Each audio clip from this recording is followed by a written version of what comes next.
Welcome to the beautiful campus of Coastal Carolina University. I'm Mark Roach, Vice President for Philanthropy, and we are very excited and honored to have you here today as we go through another exciting event on our campus. And here to tell you a little more about that is our President, Dr. David A. DeCenzo. Thank you, Mark. I appreciate it. And good afternoon, everyone. I do realize we've got a little bit of shade out there. Certainly no shade up here. But, I think, where's Eddie Dyer? I'll just steal Eddie's word. We're rolling hot. We continue to roll hot, Eddie. It is indeed a pleasure to be with you today in honor of two individuals who have made a profound impact on the advancement of Coastal Carolina University, this great place we know today. We're fortunate to have the opportunity to recognize Clark and Marcia Parker for their early commitment and pioneering work in the quest for Coastal's independence. I'd like to share a little bit of their history. Clark and Marcia, while they didn't quite meet on this campus, they both became acquainted while working as official scorekeepers at basketball games at the university. They were married in 1976. Clark graduated with a bachelor's degree in accounting in 1977, Marcia following the following year with her bachelor's degree in business in 1978. At the time, Coastal Carolina College was a branch of the University of South Carolina. After graduating, they continued their involvement with Coastal, maintaining alumni records. Together, they spearheaded the formation of the Alumni Association, where Clark served as president from 1979 to 1981. Marcia and Clark organized the first alumni class reunion and homecoming. In the 1980s, Clark also led the Athletic Booster Organization. On July 23, 1991, in this very building behind me, Clark Parker chaired a meeting that was pivotal in our institution's history. In that meeting, the Horry County Higher Education Commission and the Coastal Educational Foundation jointly voted to seek legislative approval to grant independence to Coastal Carolina. The formal legislation and its approval came 2 years later. Clark served on our first Board of Trustees beginning in 1993 until 2008, when he was named Trustee Emeritus. For nearly 40 years, Clark Parker has dedicated countless hours to the university and the community in a number of voluntary leadership positions, including the E. Craig Wall Senior College of Business Administration, the Board of Visitors, the South Carolina Commission on Higher Education, the Horry County Higher Education Commission, and the South Carolina Tax Council. Clark is a partner in the firm of Parker Hunter Skipper CPAs in Myrtle Beach. Clark and Marcia have 3 sons, Bradley, Curtis, and Stephen, who are with us today, and they have 2 grandchildren. Clark and Marcia are here with us today with several members of their family for this ceremonial unveiling. At this time, I'd like to present Mr. Clark Parker.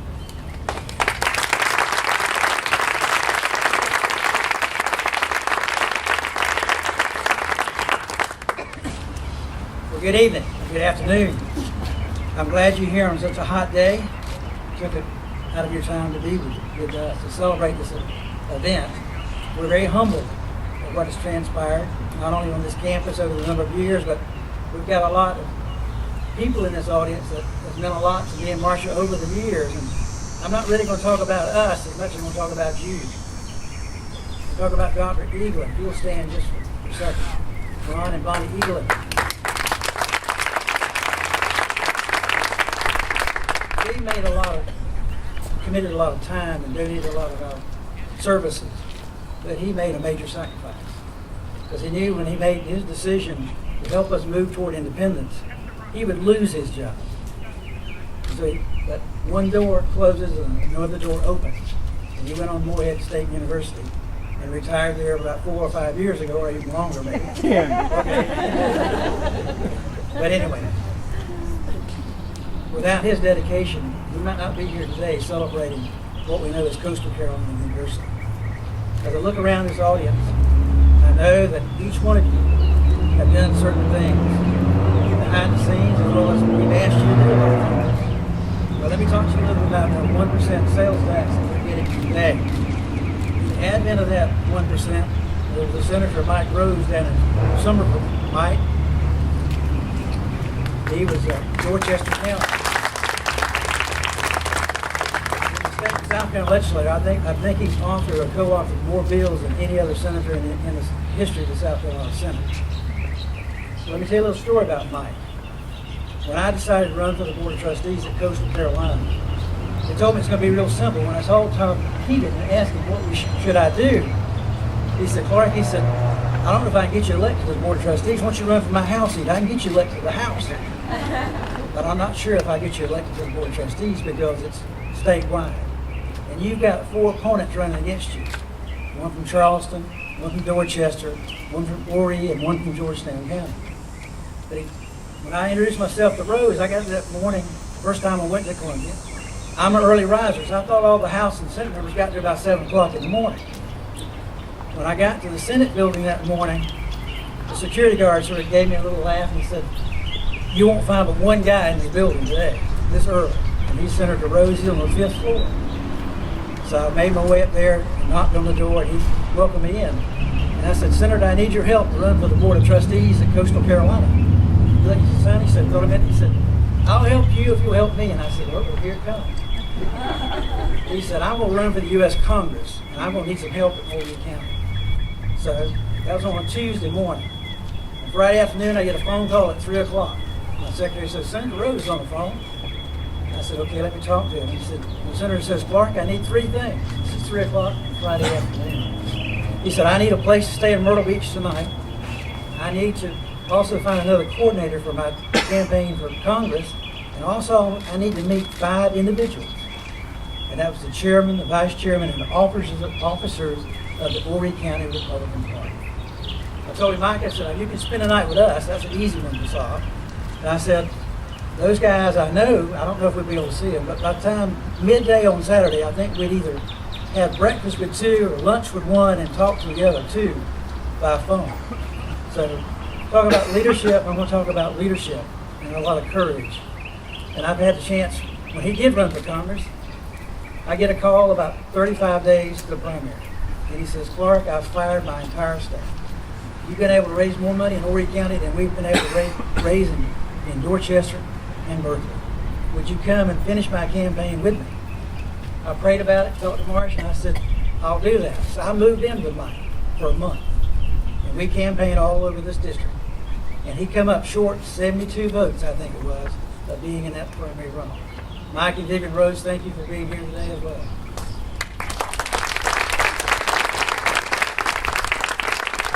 Many years ago, a basketball player by the name of Randy Beverly played basketball. Where's Randy?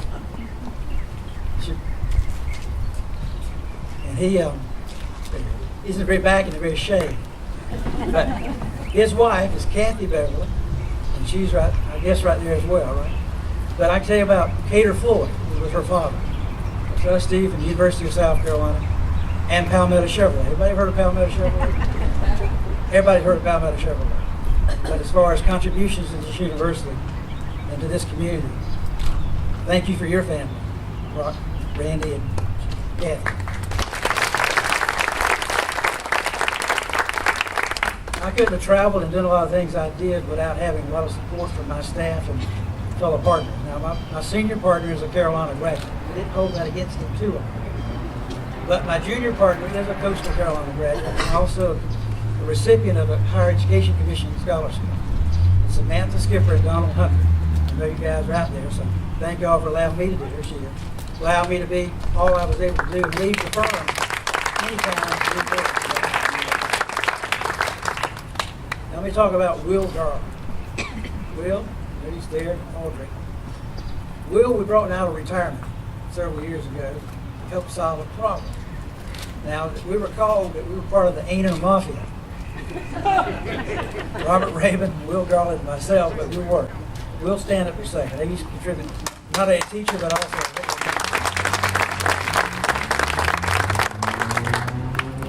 As I think about, I use 2 words as sort of common denominators of each other. One is leadership, and and one is courage. And without courage, I don't think we'd have any leaders.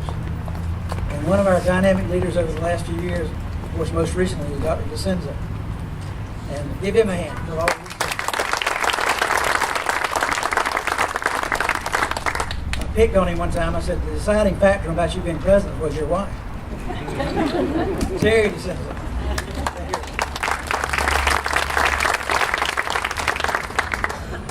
You know, there's two individuals I want to comment about today that served on my alumni board back in 1979. And they both got first names of Tommy. Tommy Page and Tommy Baker. Let me tell you a little bit about them particularly. Well, they make a commitment not only to this university, they made a commitment to their family. And both of those gentlemen, one is a devout baseball supporter and been in every ball game I think has been played out here. But they made a commitment to their families, particularly their parents. And both of them left, in certain cases, their jobs to take care of a father or a mother. And in Tommy Page's case, he took care of both. The dedication to family is tremendously important to me. Now, all my family's here today. My three sons, let's stand up real quickly. Curtis, Bradley, and Stephen. His wife, Carrie. My two sisters are here as well. There's two sisters, Marguerite from Atlanta. Growing up in Alaska, she's in the shade, I think. She's not used to all this heat. But as well as a lot of other families. My Uncle Pete's here also. My mother had 12 siblings. And one of those siblings are here, Pete from Annapolis, North Carolina. Pete Evans.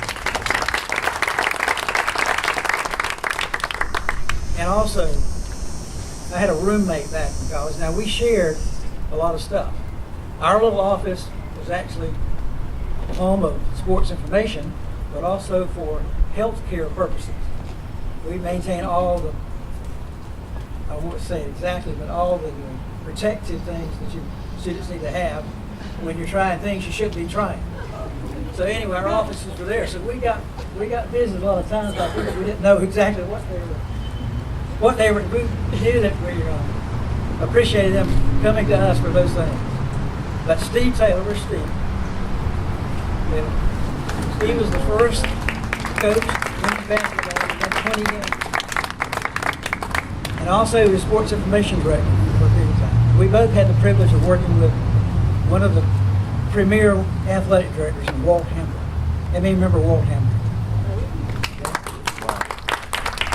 Walt Hambrick gave Steve and I a little bit of change on our first recruiting trip. He was in charge of all the vending machines. So there were 3 rolls of quarters. So he gave us $30. It was our budget for our first recruiting trip. It was $10 a piece to eat on and $10 for gas. So things come up a long way, haven't they, Mark? Dale Ellis is also back here.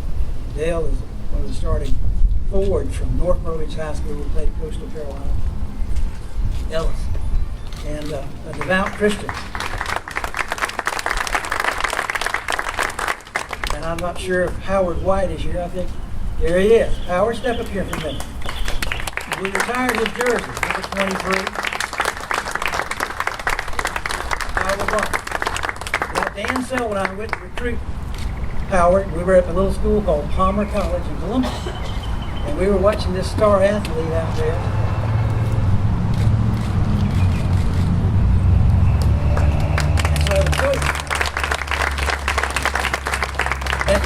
Middle of the third quarter, all of a sudden Howard had a tremendous night. And all of a sudden the coach pulled him out and set him on the bench.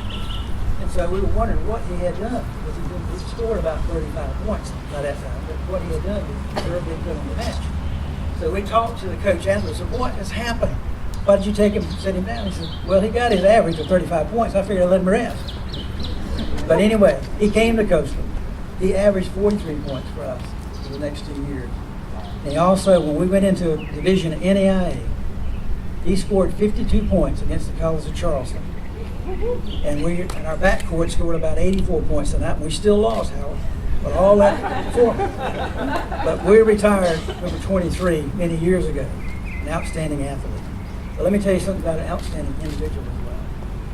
We were so small in so many ways that not only I drove the bus, I was a trainer, and I was a statistician for the basketball team. And also when we had overnight games, I was also in charge of the laundry. And so, but there's one individual that always made sure that I didn't leave that room by myself. And he took part of those clothes and those things we had to wash together, and he was part of that process. So Howard White was not only a star on the court, he was a great guy. Thank you, Howard.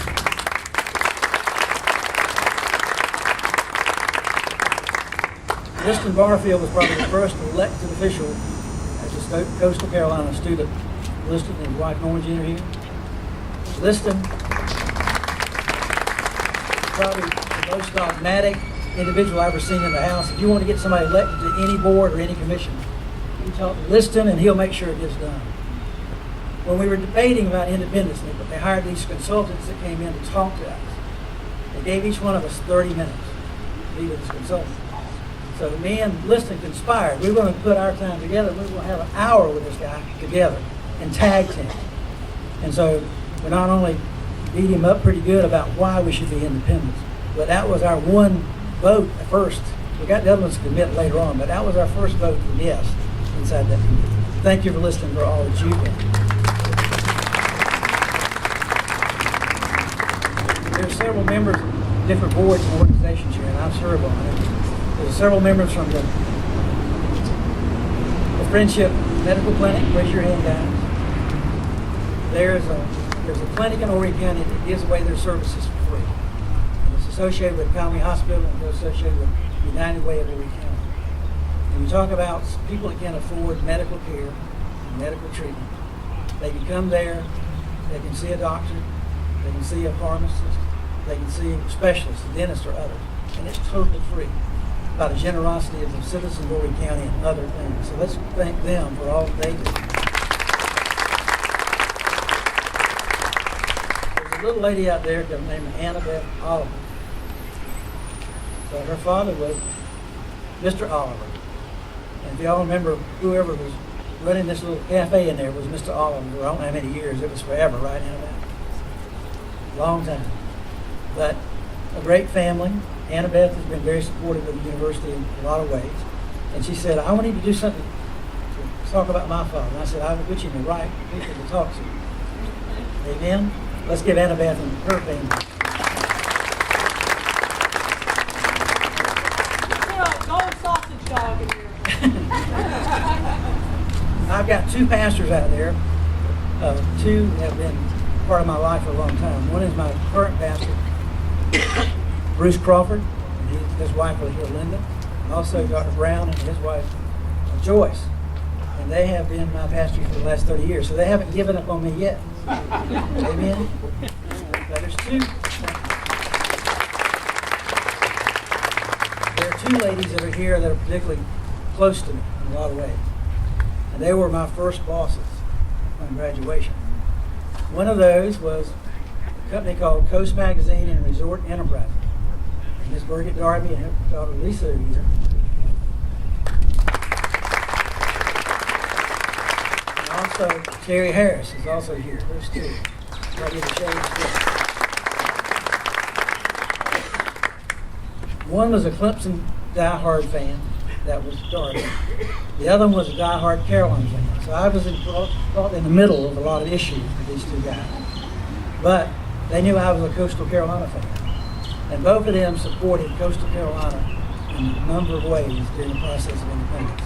With them being in the publishing and advertising business, they gave us a lot of free press, a lot of free advertising. But I look about this, folks, and probably there's a lot of people that's done a lot of things.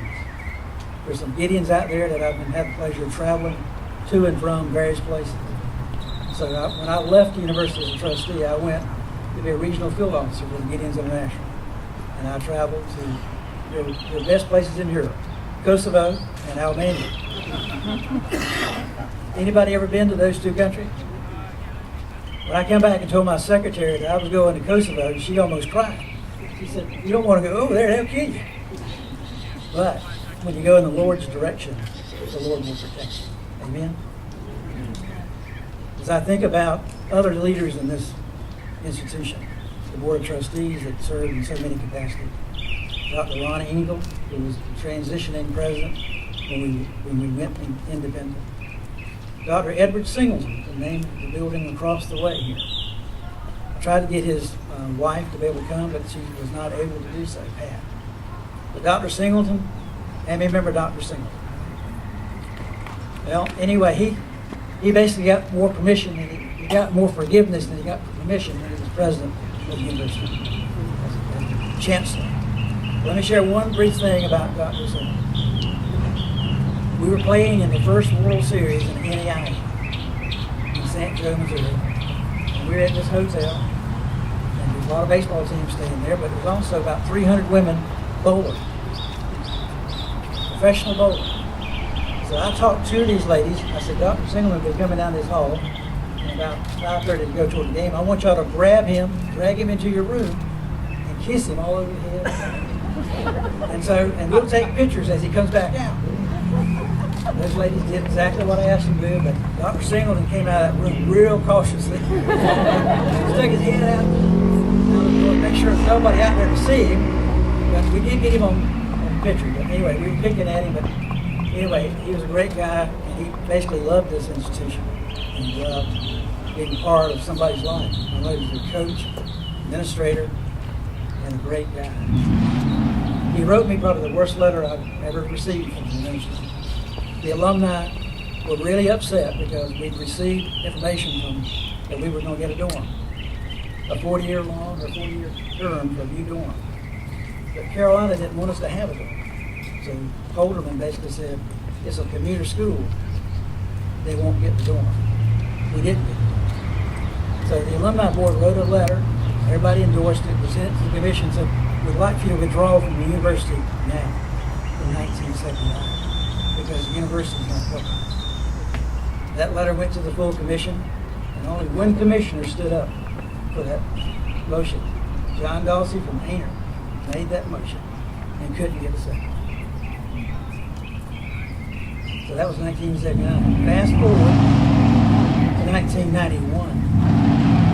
When we did vote, we asked John to bring forth a second. We had a motion. John Dawsey brought forth the second that carried it to a unanimous decision, followed by a unanimous decision with one vote for the foundation. And that was in this building, as you mentioned, on a hot day, July 23rd, 1990. I know there's a lot I could say about what we've seen and accomplished over these years, but one thing about it, we do it out of love and out of respect for those that need an education. And I know that a lot of you out there have been recipients of scholarships, benefits that's been given to you an opportunity to come to school. Both Marcia and I were able to receive a Higher Education Commission scholarship. Marcia, I received the Georgia Pacific Foundation scholarship. We came here free. We left here debt free. Not many kids can say that. So we encourage you, if you're not involved with the philanthropy, the foundation, the athletic foundation, or others that provide scholarships for such many needy students, I encourage you to do so. I will end up with one comment about a particular family. Wanda Howard's there with her two, Wanda, I think, and Billy there. Billy's a Carolina graduate, Crispin's a Coastal graduate, and I think there's another Coastal graduate in the Howard family. But there's no woman I know that is devout Christian, and she's helped so many organizations. She actually bought a motel about 15 years ago just to house the Campus Crusade for Christ. They came down here every year and couldn't find housing. So she bought a motel and provided that housing. So Wanda, a great philanthropist here in her own right, thank you for all you've done to this community.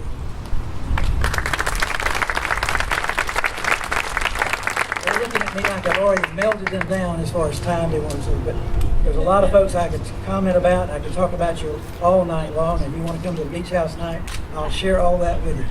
You're invited. But God bless you for being here, and I'll turn it back over to Dr. Simmons.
I'd like to invite everybody to the patio behind us for refreshments, although I probably should add IV fluids. That's necessary. But anyway, let's give Clark and Marcia a round of applause.